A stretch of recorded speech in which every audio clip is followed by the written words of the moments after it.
لا إله إلا الله وحده لا شريك له وأشهد أن محمدا عبده ورسوله صلوات الله وسلامه عليه وعلى آله وعلى أصحابه ومن اهتدى بهديه واستنى بسنته إلى يوم الدين وبعد. رب اشرح لي صدري ويسر لي أمري واحلل عقدة من لساني يفقهوا قولي. سبحانك لا علم لنا إلا ما علمتنا إنك أنت العليم الحكيم. اللهم انفعنا بما علمتنا وعلمنا ما ينفعنا وزدنا علما یا رب العالمین. آج انشاءاللہ عقیدہ واسطیہ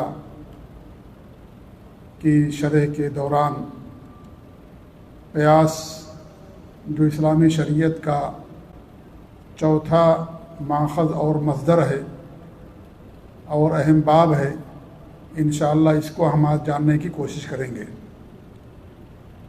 اس مسئلے کو شیخ الاسلام ابن تیمیہ رحمۃ اللہ علیہ نے اپنی کتاب عقیدہ واسطیہ کے اندر نہیں بیان کیا ہے، لیکن میں چاہتا ہوں اس مسئلے کو آپ لوگوں کے سامنے بیان کر دوں. اس کی بہت ساری وجوہات ہیں.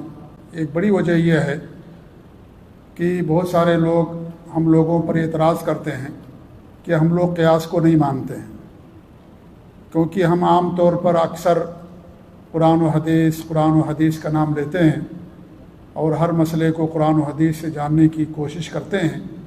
اس لیے ہمارے اوپر یہ الزام ہے ہمارے ساتھیوں کا، کچھ لوگوں کا، کہ ہم لوگ قیاس کو نہیں مانتے ہیں. حالانکہ یہ بات درست نہیں ہے. قیاس اسلام کے دین کے مسائل کو سمجھنے کے لیے چوتھا بنیادی اہم ماخذ اور مصدر ہے. ہم دین کے مسائل کیسے جانیں گے، اسلام کے احکام کیسے جانیں گے؟ اس کے چار مصدر ہیں، چار سورسز ہیں، چار مآخذ ہیں. تین کا تو شیخ الاسلام ابن تیمیہ رحمۃ اللہ علیہ نے بیان کیا ہے: قرآن، حدیث جسے سنت بھی کہا جاتا ہے، اور اجماع. چوتھا جو ہے قیاس، میں نے بتایا کہ شیخ الاسلام ابن تیمیہ رحمۃ اللہ علیہ نے اس کو نہیں بیان کیا، چونکہ یہ مسئلہ خالص علمی ہے اور قیاس وہ لوگ کریں گے جن کو اللہ رب العالمین نے علم سے نواز رکھا. یہ علماء کا کام ہے، یہ عام لوگوں کا کام نہیں قیاس کرنا. اس لیے ہو سکتا ہے اس بنیاد پر امام ابن تیمیہ رحمۃ اللہ علیہ نے اس مسئلے کو نہ بیان کیا ہو. ویسے قیاس کو مانتے تھے امام ابن تیمیہ رحمۃ اللہ علیہ. آپ ان کی کتابیں پڑھیے، اپنی کتابوں کے اندر بہت سارے مسائل کو انہوں نے قیاس سے ثابت کیا، اور یہ قیاس صحابہ کے زمانے سے لے کر کے آج تک معتبر رہا ہے. لیکن اس کی شروط ہیں، وہ قیاس صحیح ہونا چاہیے، کتاب و سنت کے خلاف نہیں ہونا چاہیے، یا اس طریقے سے اگر کتاب و سنت کے اندر موجود ہے وہ چیز تو اس کی موجودگی میں قیاس کی ضرورت نہیں ہے. قیاس انسان کب کرتا ہے؟ قیاس ضرورت ہے. اصل قرآن و حدیث ہیں، اس لیے ہم بار بار قرآن و حدیث کا نام لیتے ہیں کیونکہ وہ اصل ہیں. اور اجماع اور قیاس قرآن و حدیث کے تابع ہیں، یہ فرع ہیں. یہ اصل کیا ہے؟ قرآن و حدیث ہے.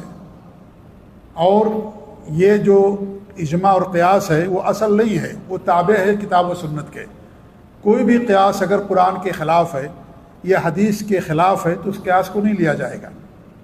یا کوئی اجماع ہو جائے اگر ایسا، حالانکہ یہ ناممکن ہے، جیسا کہ اس سے پہلے بات آئی تھی کہ اجماع صحیح کتاب و سنت کے خلاف نہیں ہو سکتا ہے.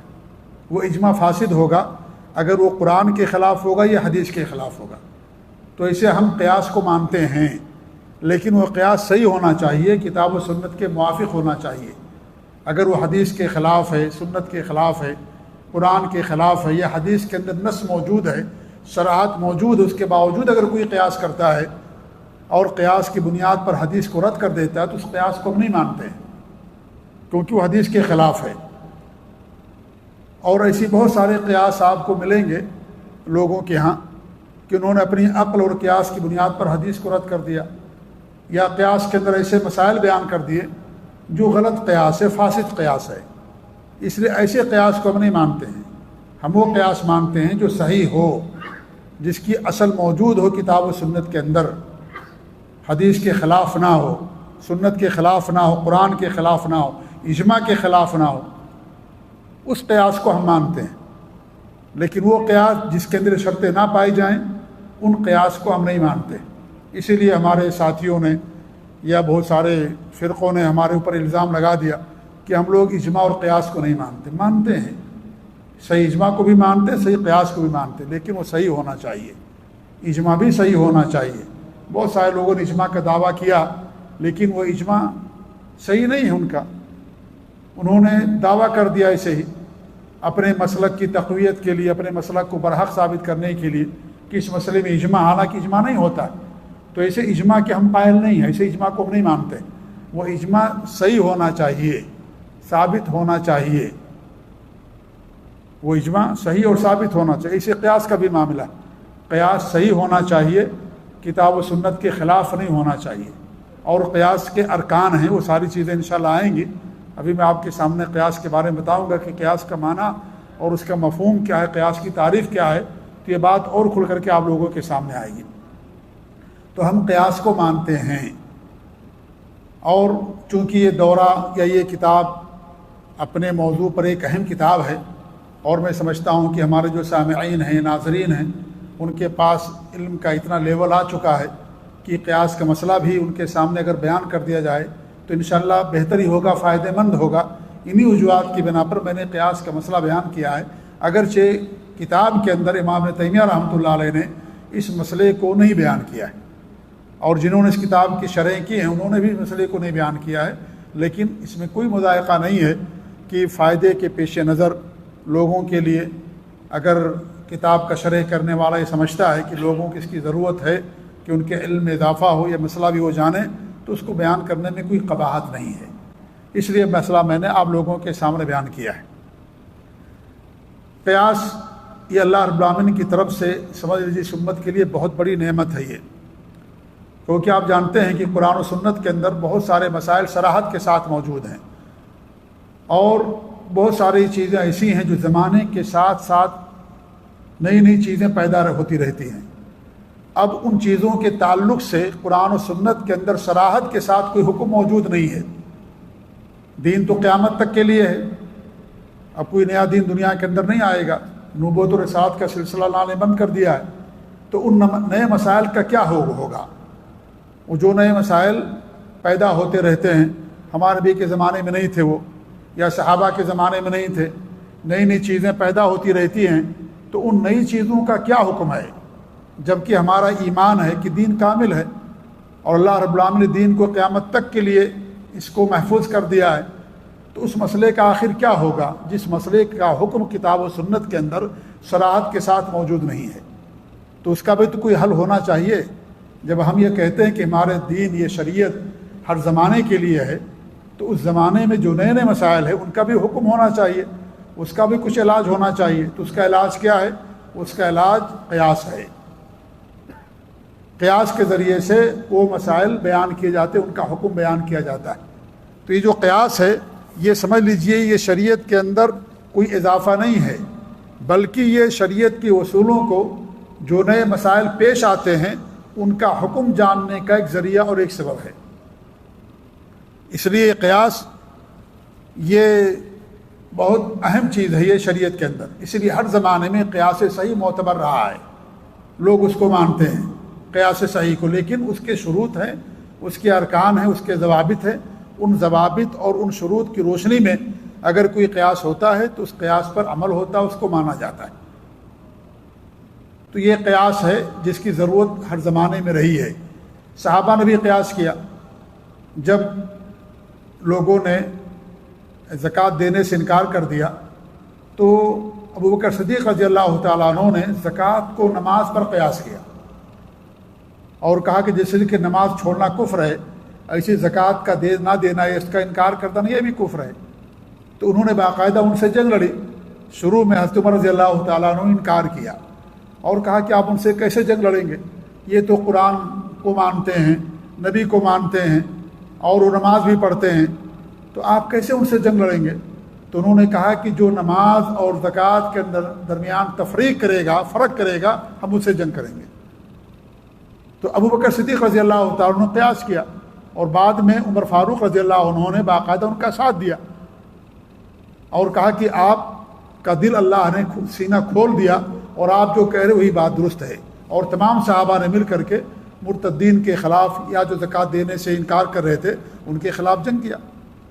تو قیاس زمانے کی ضرورت ہے، اور قیاس کے اندر نئے نئے مسائل کا حل موجود ہے، کیونکہ قرآن و سنت کے اندر اصول بیان کر دیے گئے ہیں، ضابطے بیان کر دیے گئے ہیں، ان اصول اور ضابطوں پر نئے نئے مسائل کو پیش کرنا۔ لیکن کون پیش کرے گا؟ جو علماء ہوں گے، جن کے اندر اس کی صلاحیت ہوگی۔ ہر آدمی نہیں کر سکتا، ہر عالم بھی نہیں کر سکتا۔ یہ جو راسخین فی العلم ہیں، گہرا علم رکھتے ہیں، کتاب و سنت کا علم ہے، شریعت کا علم ہے، ناسخ منسوخ کا علم ہے، حدیث کا علم ہے، ان تمام چیزوں کو جانتے ہوئے لوگ قیاس کریں گے۔ ہر آدمی قیاس نہیں کر سکتا، عالم قیاس نہیں کر سکتا۔ جی، تو قیاس کیا ہے؟ یہ زمانے کی ضرورت ہے، اس لیے قیاس یہ معتبر ہے، لیکن شرط یہ قیاس صحیح ہونا چاہیے۔ قیاس کا مطلب یہ ہے کہ لغت کے اندر قیاس کا مطلب ہوتا ہے کہ کسی چیز کو کسی چیز کے ساتھ موازنہ کرنا۔ کوئی ایک چیز ہے اور ان دونوں کے اندر مماثلت ہے، مشابہت ہے، تو ایک چیز کو دوسری چیز پر قیاس کرنا، یعنی اس کے ساتھ کمپیئر کرنا، موازنہ کرنا، اس کو جو ہے لغت کے اعتبار سے اجتہاد کہا جاتا ہے۔ یا اس کے مشابہ چیز پر اس کو محمول کرنا، اس کے مشابہ ہے، اسی سے ملتی جلتی چیز ہے تو اس کے ساتھ اس کو لگا دینا، کمپیئر کرنا، اس کو لغت کے اعتبار سے، عربی زبان کے اعتبار سے قیاس کہتے ہیں۔ شریعت میں قیاس کسے کہا جاتا ہے؟ یعنی قیاس کی تعریف کیا ہے؟ قیاس کی تعریف یہ ہے کہ کسی نئے مسئلے کو، ذرا اس تعریف کو دھیان سے آپ سنیے گا، یہ اگرچہ مسئلہ خالص علمی ہے لیکن انشاءاللہ اگر آپ دھیان سنیں گے تو یہ مسئلہ آپ لوگوں کی سمجھ میں آ جائے گا، اور مثالوں کے ذریعے سے انشاءاللہ مسئلے کو میں واضح کرنے کی کوشش کروں گا۔ تو قیاس کی جو تعریف علماء نے کی ہے، جو اصول فقہ اور فقہ کے جو ماہرین علماء ہیں، ان علماء نے جو قیاس کی تعریف کی وہ یہ ہے کہ کسی نئے مسئلے کو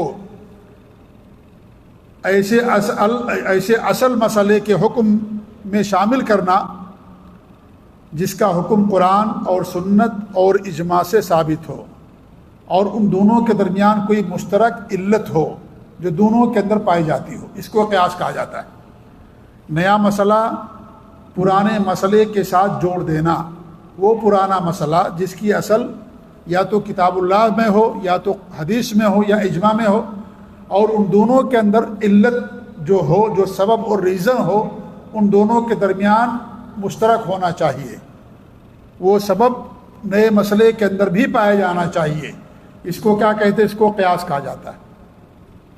تعریف سے بات شاید واضح نہیں ہوگی لیکن مثال سے واضح ہو جائے گی۔ مثال کے طور پر قرآن اور حدیث کے اندر شراب کے بارے میں بیان کیا گیا کہ وہ حرام ہے۔ اب شراب یہ اصل مسئلہ ہے، ٹھیک ہے، یہ اصل ہے، کتاب کے اندر بھی موجود ہے، حدیث کے اندر بھی موجود ہے نا، قرآن کے اندر بھی موجود ہے شراب، اور حدیث کے اندر بھی اس کی حرمت موجود ہے کہ شراب حرام ہے۔ اب ہمارے نبی کے زمانے میں کوکین نہیں تھی، ہیروئن نہیں تھی، اور آج بہت ساری چیزیں جو نشہ آور ہیں جن کو لوگ استعمال کرتے ہیں، یہ ہمارے نبی کے زمانے میں نہیں تھی۔ بہت سارے لوگ انجیکشن استعمال کرتے ہیں، آج کل جو ہے نشہ آور دوائیاں آ گئی، گولیاں آ گئی ہیں، لوگ اسے کھا لیتے ہیں یا اپنے ہونٹ پر رکھ لیتے ہیں، ہے نا چیزیں، یا انجیکشن آ گیا، لوگ انجیکشن لے لیتے ہیں اور پھر نشے کی دنیا میں چلے جاتے ہیں۔ یہ ساری چیزیں نبی کے زمانے میں نہیں تھی، اب آج کی پیداوار ہے بعد کی، یہ نیا مسئلہ ہو گیا۔ اب اس کا حکم کیا ہے؟ اس کو کیا بیان کریں گے اس کا حکم؟ جبکہ صراحت کے ساتھ نہ قرآن میں ہیروئن کا ذکر ہے، نہ کوکین کا ذکر ہے، نہ اس طرح کی جو نشاور چیزیں آج استعمال ہوتی ہیں، ان تمام چیزوں کا صراحت کے ساتھ قرآن و سنت کے اندر ذکر موجود نہیں ہے۔ اب اس کے بارے میں کیا حکم ہوگا؟ اب ہم کیا کریں گے؟ اس نئے مسئلے کو جو اصل مسئلہ ہے اس کے ساتھ اس کو جوڑیں گے۔ کیسے جوڑیں گے؟ اس لیے قیاس کے 4 ارکان ہوتے ہیں، 4 ارکان کہتے بنیاد کو، اس کے بغیر قیاس نہیں ہوتا۔ جب وہ 4 ارکان پائے جائیں گے تب قیاس ہوگا۔ جیسے مان لیجیے کوئی بلڈنگ ہے، بلڈنگ کے لیے بنیاد ہوتی ہے نا، پلرس ہوتے ہیں، بغیر پلرس کے کیا کوئی بلڈنگ کھڑی ہوتی ہے؟ چاروں طرف اس کے پلرس ہوتے ہیں یا درمیان میں ہوتے ہیں، بہرحال کسی نہ کسی چیز پر اس کو قائم کیا جاتا ہے۔ تو اسے قیاس کے ارکان ہیں، 4 اس کے ارکان ہیں۔ پہلا رکن یہ ہے کہ جو اصل چیز ہے، اصل مسئلہ، وہ قرآن کے اندر یا سنت کے اندر یا اجماع سے وہ ثابت ہو. پہلا جو اصل مسئلہ ہے. نمبر دو، جو نیا مسئلہ ہے اس نئے مسئلے کا جو حکم ہمیں معلوم کرنا ہے اس کو اصل مسئلے کی طرف آپ کو لوٹانا پڑے گا. اور تیسرا رکن کیا ہے کہ وہ حکم، یعنی اصل مسئلے کا شرعی حکم کیا ہے. اصل مسئلہ یہاں پر کیا ہے؟ شراب ہے. یہ اصل ذکر ہے نا قرآن میں، حدیث میں ہے. اس کا حکم کیا بیان کیا گیا حدیث کے اندر؟ کہ وہ حرام ہے. کوئی ڈاؤٹ ہے اس میں کہ شراب حرام ہے نا؟ شریعت کے اندر اس کو حرام کر دیا گیا ہے. اب یہ اصل مسئلے کا حکم ہے کہ شریعت میں شراب حرام ہے. اب اصل مسئلہ ہو گیا شراب، حکم کیا ہے کہ وہ حرام ہے.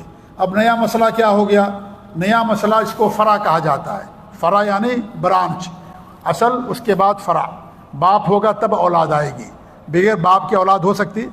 بغیر دادا کی اولاد ہو سکتی؟ دادا ہوں گے پھر رشتہ چلتا ہے نا. تو یہ فرع. فرع کیا ہے؟ کوکین، ہیروئن، یہ نشہ آور چیزیں، نئی نئی چیزیں جو پیدا ہوئی ہیں، یہ فرع ہے.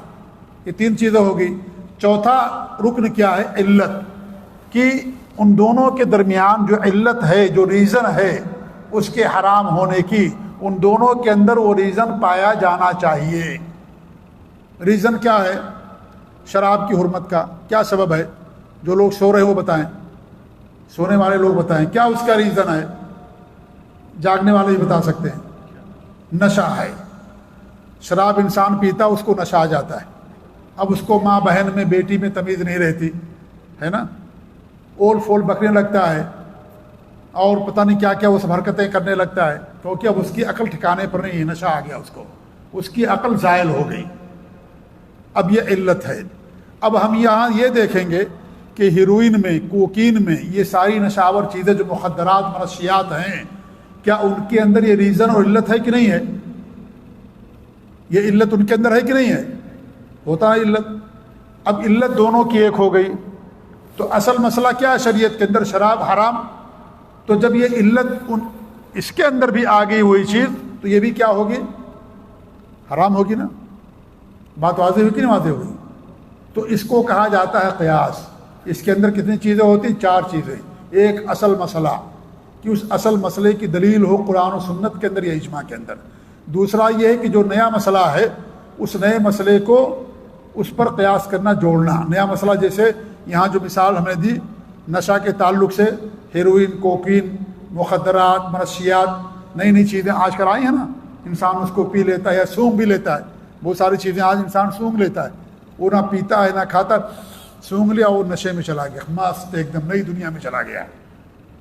کتا پیشاب کرتا اس کو پتہ نہیں چلتا ہے، نالی میں گرا ہوا ہے، بستر پر پڑا ہوا، کوئی فکر اس کو نہیں ہے، کوئی یعنی اتنا اس کے اوپر اس کا اثر ہو جائے، اس کی عقل ظاہر ہوگی. خالی سونگھ لیا بس، وہ نشہ لے رہا وہ ہے نا. تو یہ نئی چیزیں ہیں. اب تیسری چیز میں نے کیا ہوتا ہے؟ حکم. اصل مسئلے کا حکم کیا ہے یہاں اس مسئلے کے اندر؟ حرام نا، شراب حرام. اب علت کیا، وجہ کیا ہے شراب کے حرام کرنے کی شریعت میں؟ کیونکہ اس سے انسان کو نشہ آتا ہے. اب معلوم یہ ہوا کہ اگر کوکین اور ہیروئن کے اندر نشہ ہوگا تب یہ حرام ہوگا. اگر مان لیجیے اس کے اندر نشہ نہیں ہے تو یہ چیز حرام ہوگی؟ نہیں ہوگی. کیوں نہیں حرام ہوگی؟ کیونکہ علت الگ ہوگی. یہاں علت نشہ نہیں رہ گیا. اب اس پر مان لیجیے نئی نئی مشروبات آج کل بنتی ہیں، نئی نئی چیزیں بن رہی، مشروبات مان لیجیے پینے کی چیزیں. اب انسان اس کو کہے کہ اس کو قیاس کرے شراب پر، تو اس کا قیاس کرنا صحیح ہوگا؟ کیوں نہیں صحیح ہوگا؟ اس لیے کہ علت نہیں ہے. شراب کے اندر نشہ ہے، ان مشروبات میں، نئی نئی چیزوں میں نشہ نہیں ہے. جب علت ختم ہو گئی، ایک رکن ختم ہو گیا، تو اس کا حکم و ثابت نہیں ہوگا. تو یہ 4 چیزیں ہیں. اصل مسئلہ، نیا مسئلہ جو ہے جس کو اس پر ہمیں شامل کرنا ہے، اور اصل مسئلے کا حکم بھی واضح ہونا چاہیے کہ حرام ہے وہ یا وہ چیز جائز ہے. نمبر 4 علت، کہ علت کیا ہے اصل مسئلے کے حرام ہونے کی. وہ علت اگر نئے مسئلے کے اندر پائی جائے گی تو وہ بھی حرام ہوگی. بات واضح ہوگی.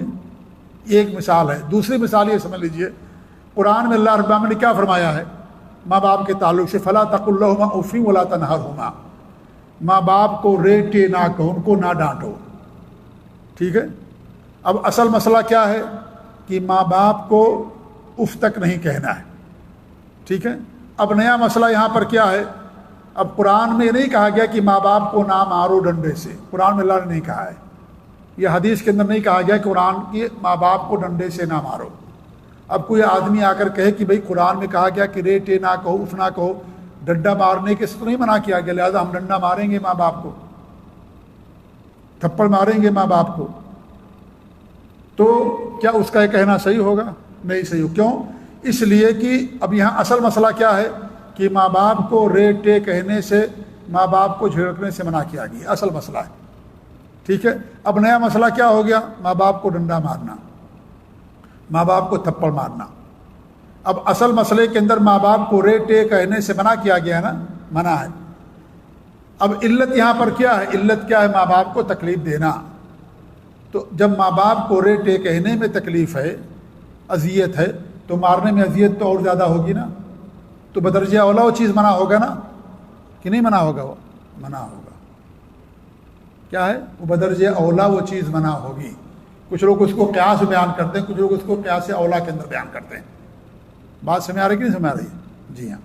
ایک اور مثال آپ لوگ لے لیجئے، سونے اور چاندی کے اندر سود ہوتا ہے، یعنی سونا سونے کے بدلے میں اگر آپ زیادہ لیں کم لیں تو سود ہے نا، پرانا سونا یا نیا سونا ہو۔ کیا آپ مان لیجیے 10 گرام کسی کو سونا دے رہے ہیں تو اس سے 10 گرام ہی سونا آپ لیں گے، فوراً لیں گے، اس کے اندر کمی بیشی کرنا یا اس کو بعد میں لینا، یہ چیز کیا ہے؟ یہ جائز نہیں ہوگا، ٹھیک ہے، یہ سود کی شکل بن جاتی ہے۔ اب سود سونے اور چاندی کے اندر ہے، یہ اصل مسئلہ ہے، بات سن رہے ہیں نا آپ لوگ؟ سونے اور چاندی کے اندر کیا ہے کہ مان لیجیے ہمارے پاس سونا ہے اور وہ سونا 1 گرام ہے، 1 گرام سونا دے کر کے پرانا سونا میں، اب میں جوہری سے جو سونے کا کاروبار کرتا ہوں اس سے آدھا گرام سونا لے رہا ہوں، یہ چیز جائز ہے؟ حرام ہے، یہ جائز نہیں ہے۔ یہ کیوں؟ اس لیے کہ سونا دونوں برابر ہے، سونا میں آپ جو ہے وزن کم نہیں کر سکتے، آپ کو اتنا ہی سونا ملنا چاہیے جتنا سونا آپ نے اس کو دیا ہے، ٹھیک ہے۔ اب ہمارے یہاں یہ چیز لوگ غلطی کرتے ہیں، انسان جاتا پرانا سونا بیچنے کے لیے، پرانا سونے کی قیمت کم ہوتی ہے، نئے سونے کی قیمت زیادہ ہوتی ہے، اب لوگ کیا کرتے ہیں؟ پرانا سونا بیچ کر کے نیا سونا لیتے، کم لے لیتے ہیں، یہ غلط ہے ایسا کرنا۔ آپ کیا کیجئے؟ پہلے پرانے سونے کو بیچ دیجئے اس سے، کہ آپ لے لو اس کو، پیسہ لے لیجئے اس سے، پیسہ لے لیجئے، اب اس کے بعد نیا سونا خریدیے، آپ کے لیے جائز ہو جائے۔ لیکن آپ پرانا سونا اس کو دے دیں، پرانا سونا دینے کے بعد اس سے نیا سونا لے زیور اور وہ وزن میں آپ سے کم دے تو آپ کے لیے وہ سود ہو جائے گا، جائز نہیں ہو گئی ہے، ان کے لیے حرام ہے یہ، ٹھیک ہے، برابر ہونا چاہیے۔ یا بہت سارے لوگ کیا کرتے ہیں، ہمارے یہاں شادی بیاہ ہوتا ہے نا، لوگ کیا کرتے ہیں، جا کر کے سونا زیورات کیا کرتے ہیں وہ لوگ، کچھ پیسہ ایڈوانس دے کر کے بک کر دیتے ہیں کہ بھئی ہمیں آپ سے 10 گرام سونے کا زیور چاہیے، 1 لاکھ روپیہ لے لیجئے، باقی روپیہ ہم آپ کو بعد میں دیں گے۔ اور وہ کیا کرتا ہے، وہ بک کر دیتا ہے، ایگریمنٹ ہوتا ہے باقاعدہ، سمجھ لیجیے، جو بھی ہو پیسہ دے دیتا ہے اس کو۔ اب وہ 1 لاکھ دے دیا ہے، باقی 8 لاکھ کیا کرے گا؟ بعد میں جا کر کے دے گا۔ ایسا کرنا حرام ہے، یہ جائز نہیں ہے، یہ سود کی شکل ہے، شریعت کے اندر اس کو حرام قرار دیا گیا۔ آپ کو سونا لینا ہے کیش دے کر کے لیجئے، پورا ایک ساتھ دینا آپ کو، یہ نہیں کہ آج 1 لاکھ آج دیں، 15 لاکھ جا کر کے 1 مہینے کے بعد دیں، جب آپ کو دے گا نہیں، جائز نہیں ہے۔ آپ کو لینا ایک ساتھ کیش لینا ہے، پورا سونا، اس میں آپ جو ہے ایڈوانس دے کر کے سونا لینا ہے، آپ کے لیے جائز نہیں ہے، حرام ہے۔ تو یہ سود حرام ہے، ٹھیک ہے۔ اب اللہ کے رسول صلی اللہ علیہ وسلم کے زمانے میں یہ کرنسیاں نہیں تھی نا، دینار تھے، درہم تھے، سونے چاندی کے، پیپر کی کرنسی اللہ کے رسول کے زمانے میں تھی نہیں تھی، بعد میں پیدا ہوئی۔ اب پیپر کی جو کرنسی ہے، کیا اس کے اندر سود ہوگا کہ نہیں ہوگا؟ اب پیپر کی کرنسی یہ نیا مسئلہ ہے، ہمارے نبی کے زمانے میں یہ نہیں تھا کرنسی، یہ جو روپیہ ہم پیپر کا استعمال کرتے تھا، نبی کے زمانے میں نہیں تھا نا، اب آج پیدا ہو گیا ہے۔ اب اس کے اندر سود ہوگا کہ نہیں ہوگا، یہ بڑا مسئلہ پیدا ہو گیا، کیا کیا جائے اس کے تعلق سے، تو یہ نیا مسئلہ ہو گیا۔ اب ہم دیکھیں گے کہ اصل مسئلہ کیا ہے۔ اصل مسئلہ کیا ہے؟ سونے چاندی کے اندر سود حرام ہے، یہ اصل مسئلہ۔ نیا مسئلہ کیا ہو گیا؟ نئی کرنسی جو ہے، چاہے ٹکا ہو، ریال ہو، دینار ہو، کیا نام ہے یہ، ڈالر ہو، سب پیپر ہے نا آج کل، وہ تو نہیں، دھات تو رہ نہیں گئی، اب سب پورا پیپر میں چلتا ہے، ٹھیک ہے. اب یہ نیا مسئلہ ہو گیا. اب اصل مسئلے کے اندر کیا ہے؟ سود حرام کر دیا گیا سونے چاندی کے اندر، آپ کمی بیشی نہیں کر سکتے. اب نیا مسئلے کو جو اصل مسئلہ ہے اس کے اوپر ہم قیاس کریں گے. اب پرانے جو اصل مسئلہ تھا پرانا، اس کے اندر سود کو حرام قرار دیا گیا. سود کیا ہے اس کے اندر؟ اس کی اصل کیا ہے کہ یہ قیمت ہے. کون سا؟ سونا اور چاندی قیمت ہے. آپ سونے کو دے کر کے کوئی سامان خریدتے ہیں، وہی چیز روپے کے اندر بھی ہے نا، وہی چیز ریال کے اندر بھی ہے کہ آپ ریال دے کر کے کوئی چیز آپ خریدتے ہیں. تو دونوں کی علت ایک ہے. لہذا جیسے 10 گرام سونا دے کر کے آپ 12 گرام سونا نہیں لے سکتے، ایسے کسی کو 100 روپیہ دے کر کے آپ 110 روپیہ لے سکتے ہیں؟ نہیں لے سکتے. یا آپ کے پاس نئی کرنسی ہے، ایک دم نیا، آپ بینک سے لے کر کے آئے 100 کی نوٹ، 500 کی نوٹ، آپ جاتے ہیں کہتے ہیں بھائی 500 کی نوٹ آپ مجھے 600 دو گے تو میں آپ کو 500 کی نوٹ دوں گا. یہ جائز ہوگا؟ کیوں جائز نہیں ہوگا؟ تو یہ تو قرآن میں نہیں ہے کہ کرنسی حرام ہے، اس کا حکم تو حدیث کے اندر نہیں بیان کیا گیا، یہ نیا مسئلہ ہے. تو اس کو کیا کہیں گے؟ اس کو قیاس کہا جاتا ہے کہ اس کو سونے چاندی پر، کیونکہ ہر پیسے کی اصل سونا اور چاندی ہے. ہر پیسے کی اصل، آج دنیا میں جو بھی کرنسیاں ہیں، ورلڈ بینک کے اندر انسان سونا جمع کرتا ہے، اسی کے مطابق ملک والے کرنسی بناتے ہیں. تو ہر پیسے کی اصل سونا ہے یا چاندی ہے. اب تو چاندی کا دور ختم ہو گیا، تقریباً سونا ہی رہ گیا. تو جب سونے کے اندر یہ چیز ہے تو جو اس کی جو اصل ہے سونا، اور یہ فرع ہے، کون سی فرع ہے؟ نئی چیز کرنسی، تو اس کا بھی حکم وہی ہوگا. بات واضح ہوگی کہ نہیں واضح ہوگی؟ اسی کو کہا جاتا ہے قیاس. کہ اگرچہ صراحت کے ساتھ حدیث کے اندر اس کا حکم موجود نہیں ہے، لیکن چونکہ اصل حکم موجود ہے، اصل مسئلے کا حکم، لہذا علت دیکھیں گے کہ علت کیا ہے. اگر علت دونوں کی ریزن اور سبب برابر ہے، ایک جیسی ہے، تو اس کے لیے بھی وہی حکم ہوگا. کتنی مثال ہوگی؟ 3 ہوگی. ایک اور مثال دیتا ہوں. اللہ کے رسول صلی اللہ علیہ وسلم نے قاضی کو غصے کی حالت میں فیصلہ کرنے سے منع کیا ہے. ٹھیک ہے؟ غصے کی حالت میں. اس کی علت کیا ہے؟ علت یہ ہے کہ انسان جب غصے میں ہوتا ہے تو اپنے نفس پر یا عقل پر کنٹرول نہیں رہ پاتا ہے، غلط فیصلہ کر دے گا انسان. اسے ہمارے نبی نے منع فرمایا. اب یہ علت جہاں بھی پائی جائے گی تو اس کی وجہ سے اس حاکم کا فیصلہ کرنا کیا ہوگا؟ غلط ہوگا. مثال کے طور پر حاکم صاحب کو، قاضی کو، جج کو بہت زیادہ بھوک لگی ہے، اتنی زیادہ اس کو بھوک لگی ہوئی ہے کہ اس کا دماغ کھانے ہی کے اندر ہے، کئی دن سے بیچارہ بھوکا ہے. اب کئی دن سے انسان اگر بھوکا ہے تو اس کی عقل کام کرے گی؟ نہیں کام کرتی. اس لیے شریعت کے اندر کیا، اگر انسان کو بھوک لگی ہے، کھانا موجود ہے، پہلے کھانا کھا لو، اس کے بعد نماز پڑھے. کیونکہ نماز پڑھے گا تو اس کا دل کہاں رہے گا؟ کھانے میں رہے گا، نماز میں نہیں رہے گا. اب اس کو بہت زیادہ بھوک لگی ہوئی ہے، کئی دنوں سے بیچارہ بھوکا ہے. اب وہ فیصلہ کرے گا تو فیصلہ صحیح نہیں ہوگا. کیا علت ہے؟ عقل کا زائل ہونا، نفس پر کنٹرول نہ کرنا. وہی علت یہاں بھی پائی جاتی ہے، وہی غصے کی حالت میں بھی علت پائی جاتی تھی. لہذا ایسی صورت ہم یہ کہیں گے کہ اگرچہ حدیث کے اندر یہ نہیں موجود ہے کہ کوئی بھی قاضی اس کو زیادہ بھوک لگی ہوئی ہو تو فیصلہ نہ کرے، کوئی حکم ایسا ہے حدیث کے اندر؟ نہیں ہے. کیا شریعت کے اندر ہے کہ اگر غصے کی حالت میں ہے تو وہ فیصلہ نہ کرے. اب اسی پر ہم سارے مسائل کو قیاس کریں گے، ہے نا؟ اسی پر کیا کریں گے؟ سارے مسائل کو قیاس کریں گے. تو اس طریقے سے اس کو کیا کہا جاتا ہے؟ اس کو قیاس کہا جاتا ہے. یہ قیاس اگر صحیح ہے تو معتبر ہے، اور صحیح قیاس ہونے کی 4 شرطیں ہیں. یہ 4 چیزیں ہم نے بتائی نا. ایک تو اصل مسئلہ اور پھر اس کا حکم بھی موجود ہو. نمبر 3 جو نیا مسئلہ ہے وہ نئے مسئلہ جس کو فرع کہا جاتا ہے وہ نیا مسئلہ ہو. اور چوتھی چیز کیا ہے کہ وہ جو علت ہے ان دونوں کے درمیان مشترک ہو، سیم علت ہو. ایسا نہ ہو کہ علت الگ ہو جائے اور پھر جو ہے یہاں علت الگ ہے وہاں علت الگ ہے، آپ اس کو لا کر کے جوڑیں گے وہاں پر، تو اسی صورت میں وہ قیاس فاسد ہو جائے گا، وہ قیاس صحیح نہیں ہوگا. اور غلطیاں یہیں پر ہوتی ہیں آ کر کے. علت کو سمجھنا یہ بہت بڑا گہرا علم ہے. لوگوں کو ٹھوکریں یہیں لگتی ہیں کہ علت شریعت کے اندر کچھ اور ہے، وہ کچھ اور سمجھ لیتے ہیں. اس لیے فقہ کے اندر جن لوگوں نے قیاس کیا ہے بہت سارے قیاسات ایسے جو ایک دم فاسد ہیں، ایک دم باطل ہیں، ان کا کتاب و سنت سے کوئی تعلق نہیں ہے، کیونکہ علت کو سمجھنے میں انہوں نے غلطی کر دی ہے۔ اس لیے امام ابن قیم رحمۃ اللہ فرماتے ہیں کہ میں نے شریعت کے سارے اصولوں کا بڑا گہرائی کے ساتھ میں نے مطالعہ کیا اور غور و فکر کیا، تو مجھے یہ بات معلوم پڑی، خلاصہ میں پیش کر رہا ہوں، کہ کوئی صحیح قیاس صحیح حدیث کے خلاف نہیں ہو سکتا ہے، یا اگر صحیح عقل ہے تو صحیح حدیث کے خلاف نہیں ہو سکتی۔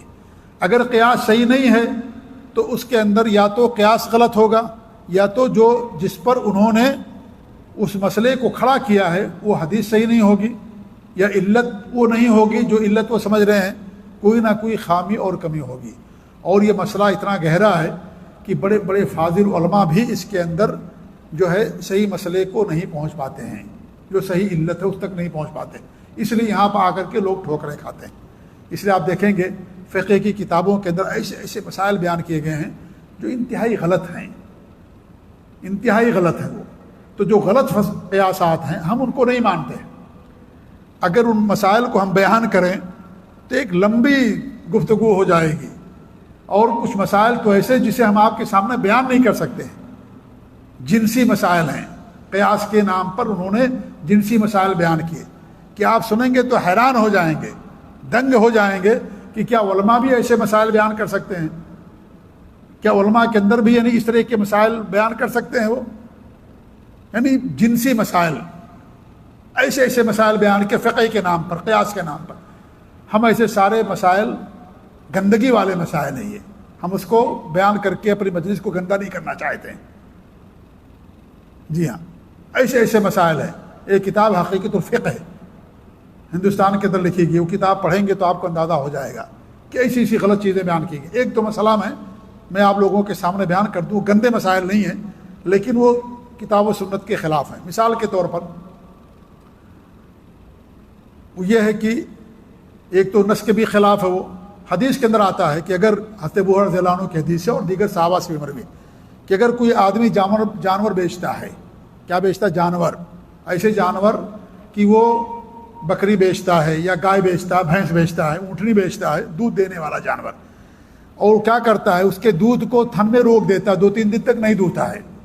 اب وہ بازار میں لے کر کے جاتا ہے، خریدنے والا دیکھتا تھن بہت بڑا ہے، بہت زیادہ دودھ دینے والا جانور ہے، اب اس کی قیمت ہے 10,000، وہ 15,000 میں خرید لیتا ہے کہ اس کو دودھ چاہیے، بہت بڑا تھن ہے، زیادہ دودھ دینے والا ہے۔ اب وہ گھر لے کر کے آتا ہے، پہلے دن دودھ دوا تو نکلا، اس کے بعد دودھ دیکھتا ہے دودھ اتنا نہیں نکلتا ہے، تو اس کو کیا کرتا ہے دھوکہ بائے خرید بیچنے والا، وہ دودھ کو روک دیتا ہے۔ اس کو مسرات کہا جاتا ہے۔ کیا کہا جاتا ہے؟ مسرات۔ دودھ کو روک دیا، تھن میں نہیں دھوا 3 دن تک، تاکہ لوگوں کو دھوکہ ہو جائے کہ جانور بہت دودھ دیتا ہے اور منہ مانگی قیمت اس کو مل جائے۔ اب شریعت کے بخاری مسلم کی حدیث ہے، شریعت کے اندر کیا ہے؟ اس کا حکم یہ ہے کہ جو آدمی ایسا جانور خرید لے، وہ گھر لانے کے بعد، دودھ دونے کے بعد اس کو معلوم پڑا کہ اس کو دھوکہ دیا گیا ہے، تو اس کو 3 دن تک اختیار دیا گیا ہے۔ چاہے تو جانور کو رکھ لے اگر وہ رکھنا چاہے، اور چاہے تو جانور کو واپس کر دے، اور جو قیمت اس نے دیا ہو بائے کو، بیچنے والے کو واپس کرنی پڑے گی۔ ساتھ ہی ساتھ 1 سا 2.5 کلو کھجور اس کو واپس کر دے۔ کس کو؟ بیچنے والے کو۔ 2.5 کلو کھجور کیوں واپس کرے گا؟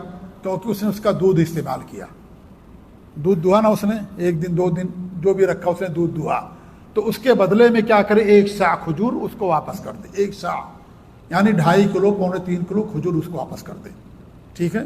اب جن علاقوں میں کھجور نہیں مان لیجئے تو وہ کوئی اناج واپس کر دیں، اسی کے مطابق سمجھ لیجئے۔ تو بہت سارے فقہا یہ کہتے ہیں، کچھ فقہا، بہت سارے نہیں، اکثر فقہا تو اس حدیث کو مانتے ہیں، کچھ فقہا کہتے ہیں جو احناف ہیں، ہمارے یہاں جو دیوبندی لوگ ہیں، وہ کہتے ہیں کہ نہیں، یہ حدیث صحیح نہیں، اس کو نہیں مانتے۔ وہ کہتے ہیں کہ ابو ہریرہ رضی اللہ تعالیٰ عنہ فقیہ نہیں تھے، یہ کہہ کر کے اس حدیث کو رد کر دیتے، جبکہ یہی فتویٰ عبداللہ بن مسعود نے بھی دیا ہے رضی اللہ تعالیٰ عنہ نے۔ عبداللہ بن مسعود کو فقیہ مانتے ہو، ابو ہریرہ رضی اللہ عنہ کو فقیہ نہیں مانتے۔ دوسری بات، وہ قیاس کرتے، کہتے ہیں کہ بھائی وہ دودھ زیادہ بھی ہو سکتا ہے، کم بھی ہو سکتا ہے، کیا کوئی ضروری ہے کہ 2.5 کلو جو کھجور ہے اسی کے برابر دودھ ہو؟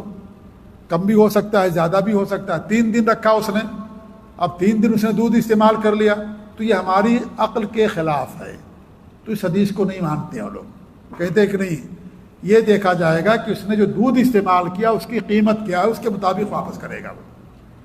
ہم کہتے ہیں کہ آپ کا یہ کہنا حدیث کے خلاف ہے، اس نے دھوکہ دے دیا بھائی، اتنا بڑا دھوکہ دیا اس نے، اور شریعت باقاعدہ وضاحت کے ساتھ کہہ دیا کہ ایک شاہ اس کو دینا، بس آپ اس کو عقل میں آئے نہ آئے آپ کے، یا آپ کا قصور ہے، شریعت کے تو اس کا حکم آ گیا، اگرچہ آپ کی عقل کے اندر نہیں آ رہا ہے، اپنی عقل کو شریعت کے تابع بناؤ، شریعت کے پابند بناؤ، نبی کا فیصلہ آ گیا، اس کو ماننا ہے، چاہے آپ کی عقل میں آئے چاہے نہ آئے، چاہے اسے کم مانو چاہے زیادہ مانو، لیکن شریعت کا حکم ہے تو اس کو رد کر دیتے ہیں۔ تو ہم یہ کہتے ہیں کہ یہ قیاس کہاں ہے؟ شریعت کے خلاف ہے، نص کے خلاف ہے، لہذا اس قیاس کا اعتبار نہیں کیا جائے گا۔ ایک مسئلہ اور سن لیجیے، ان کا ایک مسئلہ یہ ہے دیوبندیوں کا، احناف کا، اللہ ان کو بھی صحیح سمجھ دے، ہمیں بھی صحیح سمجھ دے، اللہ انہیں بھی ہدایت دے، ہمیں بھی ہدایت دے، ہدایت کی دعا سب کے لیے کرنی چاہیے۔ ان کا کہنا یہ ہے کہ اگر کوئی آدمی قرآن دیکھ کر کے پڑھے گا نماز میں تو اس کی نماز باطل ہو جائے گی، اس کی نماز باطل ہو جائے گی، لیکن اگر کسی نے اپنی بیوی کو طلاق دے دیا اور وہ طلاق جس میں اپنی بیوی کو واپس کر سکتا ہے، اس کو طلاق رجعی کہا جاتا ہے، 2 طلاق میں انسان اپنی بیوی واپس کر سکتا ہے۔ اب ایسی صورت میں اگر وہ نماز کے دوران اپنی بیوی کی شرمگاہ کو دیکھتا ہے تو اس کی نماز باطل نہیں ہوگی، گویا کہ شرمگاہ کا دیکھنا یہ ہوگا کہ اپنی بیوی کو واپس کرنا چاہتا ہے، اس کی بیوی واپس ہو جائے گی، ٹھیک ہے۔ قرآن اگر دیکھے گا، دیکھ کر کے پڑھے گا نماز میں، نماز باطل، لیکن شرمگاہ دیکھے گا بیوی کی، ننگی شرمگاہ، جی یہ نہیں کہ بیوی کو کپڑے میں دیکھنا، ننگی شرمگاہ وہ دیکھ لے گا تو اس کی کیا ہے، وہ نماز باطل نہیں ہوگی۔ اور وہ یہ ان کا مسئلہ باقاعدہ، وہ الزام نہیں ہے ان کے اوپر، باقاعدہ ان کی کتابوں کے اندر لکھا ہوا ہے، کوئی میں ان پر الزام نہیں لگا رہا ہوں، پڑھیے ان کی کتابوں کے اندر سارا مسئلہ بیان کیا گیا۔ جی ہاں، تو ایسی صورت میں کیا ہوگا، اگر اس نے شہوت سے، وہ بھی شہوت سے بیوی کی شرمگاہ کو، ننگی شرمگاہ کو دیکھ لیا تو اس نے گویا کہ بیوی کو واپس کر لیا، نماز باطل نہیں ہوگی۔ آپ لوگوں کی عقل میں بات سماتی ہے؟ بھئی میری عقل میں تو بہت محدود عقل ہے، چھوٹا انسان، چھوٹی عقل ہے میری عقل میں تو بات نہیں آتی ہے کہ قرآن دیکھ کر کے پڑھے نماز باطل، اور بیوی کی شرمگاہ دیکھے ننگا نماز باطل نہیں ہوگی، اور بیوی کو گویا کہ اس نے واپس کر لی۔ یہ قیاس کرتے ہیں لوگ، کہتے ہیں کہ وہاں جو قرآن دیکھ کر کے پڑھ رہا ہے اس کا مطلب اس کو تعلیم ہے، اور تعلیم یہ زیادہ عمل ہے، جب زیادہ عمل ہو گیا تو نماز باطل ہو جائے گی۔ اور بیوی کی شرمگاہ کو دیکھنا کیا ہے؟ یہ عبادت ہے، یہ نماز کے دوران دیکھنا ثواب کا کام ہے، کون سا ثواب کا کام کر رہا ہو؟ تو اس طرح کے مسائل ہیں، ایسے مسائل ہیں کہ اگر میں بیان کروں تو آپ لوگ جو ہے کہیں گے اللہ المستعان، علماء سے دور بھاگو کہیں گے آپ لوگ۔ جی ہاں، ایسے مسائل لوگوں نے بیان کیے۔ جی ہاں، ایک مسئلہ اور سن لیجئے کہ انہوں نے لکھا کہ اگر کوئی آدمی ہے، اس کے پاس 4 بیویاں ہیں، ٹھیک ہے، اس نے ایک بیوی سے کہا کہ اگر تم فلاں کام کرو گے تو 4 بیویوں کو طلاق، سب کو طلاق۔ اب اس نے کیا کیا، اس نے وہ کام کر لیا اس کی ایک بیوی نے، تو ساری بیویوں کو طلاق ہو جائے گی۔ جی ہاں، ساری بیویوں کو اس کی طلاق ہو جائے گی۔ یہ فقہ کے مسائل کے اندر بیان کرتے ہیں لوگ۔ ایک مسئلہ اور سن لیجئے، یہ مسئلہ ہمارے ہندوستان کے اندر ہوا ہے اور ہوتا رہتا ہے، اور بہت پہلے ایک عمرانہ کیس ہوا تھا، آپ لوگوں کو یاد ہوگا کہ نہیں یاد ہوگا، عمرانہ کیس ہوا تھا، ایک بہت پہلے کا مسئلہ یہ، آج سے تقریباً 15-16 سال یا 20 سال پہلے کا مسئلہ ہے کہ عمرانہ ایک لڑکی تھی، ایک آدمی کی بہو، تو اس کے سسر نے عمرانہ کے ساتھ، یعنی اپنی بہو کے ساتھ منہ کالا کر لیا۔ تو یہ مسئلہ پورا میڈیا کے اندر آیا تھا، ٹی وی کے اندر آیا تھا، اور سارے لوگ اس وقت جو ہے یہ بیان کر رہے تھے وہ لوگ کہ وہ بیوی کیا ہو گئی، اس کے بیٹے پر حرام ہو گئی، وہ عورت، یعنی بہو، سسر اگر اپنی بہو کے ساتھ منہ کالا کر لے، اس کے ساتھ زنا کر لے، تو وہ عورت اس کے بیٹے پر حرام ہو جاتی ہے۔ کیوں حرام ہو جاتی؟ اس لیے کہ اس کی ماں بن گئی، جب ماں بن گئی تو اس کا بیٹا ہے، اس کی ماں ہو گئی، جب وہ اس نے زنا کیا اس کی بیوی بن گئی، جب اس کی بیوی بن گئی تو بیٹے کی ماں بن گئی، جب بیٹے کی ماں بن گئی تو ماں کے ساتھ شادی کرنا جائز ہے؟ حرام ہو گیا، نعوذ باللہ من ذالک۔ یہ فتویٰ دیا تھا وہاں کی علماء نے کہ زنا کرنے سے ماں، بھئی زنا کرنے سے کوئی ماں بنتی ہے؟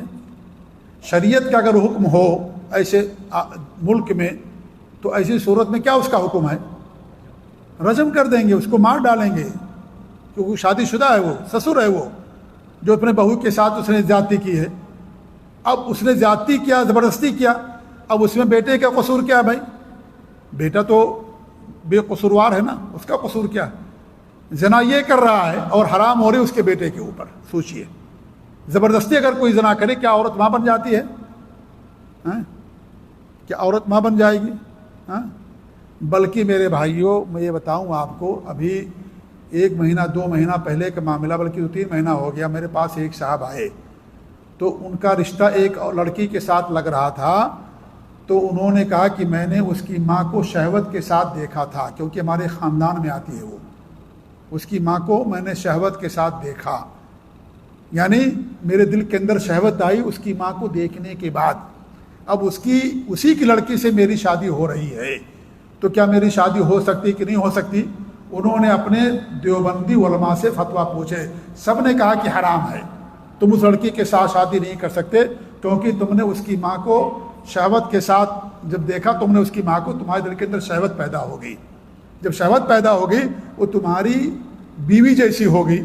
جب تمہاری بیوی جیسی ہو گئی تو اس کی بیٹی تمہاری بیٹی جیسی ہو گئی، تو بیٹی کے ساتھ رشتہ کیسے کر سکتے ہو؟ یہ واقعہ ہے 2-3 مہینہ پہلے کہیں پر ہمارے جبیل میں اوپر ہمارے کلاس میں. وہ ہمارے ساتھ آئے اور لگاتار 2-3 ہفتے ہمارے ساتھ آتے رہے، اور ہمارے درس میں بھی آتے تھے وہ، شروع میں، اب نہیں آ رہے ہیں. میں نے ان کو بہت سمجھایا، ان کو پوری بات سمجھ میں آ گئی. کہا کہ نہیں یہ جو فتویٰ بتا رہے حرام، نے کہا حرام ہے، شریعت کے خلاف ہے. بھائی اس طرح سے کریں گے تو کون بچے گا؟ اس طریقے سے کسی کے اندر بھی کبھی شہوت آ سکتی ہے، کسی نے کسی کے ساتھ منہ کالا کر لیا، غلط ہو گیا تو کیا کریں گے؟ اب اس کو یا کسی کو پکڑ لیا آپ نے، اب اس کی بیٹی کے ساتھ آپ کا رشتہ حرام ہو گیا. یہ کیسے ہو سکتا ہے بھائی؟ جب وہ اگر کسی کے شادی ہوگی، نکاح ہوگا، نکاح کے بعد کوئی بیوی بنتی ہے. اگر کوئی کسی کے ساتھ زنا کرتا ہے کیا اس کی بیوی ہو جائے گی وہ؟ اگر بیوی ہو گئی وہ تو بیوی کے ساتھ جانے میں رجم تھوڑی ہے، وہ تو بیوی کے ساتھ گیا. وہ بات سمجھ آ رہی نا؟ وہ تو اچھا کام کر رہا بیوی کے پاس جا کر کے، شہوت اپنی پوری کر رہا، بیوی کو پوری کر رہا. اس میں پھر کیسے وہ ہوگا جبکہ شریعت نے رجم کا حکم دیا ہے؟ تو یہ سب قیاس فاسد ہے. یہ سب قیاس ہم نہیں مانتے ہیں. ایسے قیاس کو جو شریعت کے خلاف ہو، جو اسلامی اصولوں کے خلاف ہو. اب انہوں نے شادی کیا کہ نہیں کیا، 15-20 دن تک میرے پاس آتے رہے، بولے کہ ڈاؤٹ ختم ہو گیا، لیکن کبھی کبھی میرے دل کے اندر ڈاؤٹ آتا ہے، اور کبھی ایسا آتا ہے کیونکہ وہ لوگ بیان کرتے ہیں کہ نہیں حرام ہے، حرام ہے، حرام ہے، وہ تمہاری اولاد حرام ہوگی، سب کچھ حرام ہوگا، نہیں کر سکتے شادی. ہم نے کہا بھائی دیکھیے میرا وقت زیادہ برباد مت کیجیے. میں نے آپ کو 2-3 ہفتے تک سمجھایا، آپ کو پوری بات سمجھ میں آ گئی. اب آپ پر میں داروغہ نہیں ہوں، یا آپ کے مفتی پر میں داروغہ نہیں ہوں. میں نے مسئلہ بتا دیا، اب آپ کو کرنا ہو کیجیے، نہ کرنا ہو مت کیجیے. بار بار وہی مسئلہ آ کر کے پوچھ رہے ہیں، 15-20 دن سے وہی مسئلہ آ کر کے بار بار پوچھ رہے ہیں. اب اس میں کوئی فائدہ نہیں ہے. اب انہوں نے اس کے بعد جو ہے انہوں نے شادی کیا کہ نہیں کیا اللہ عالم.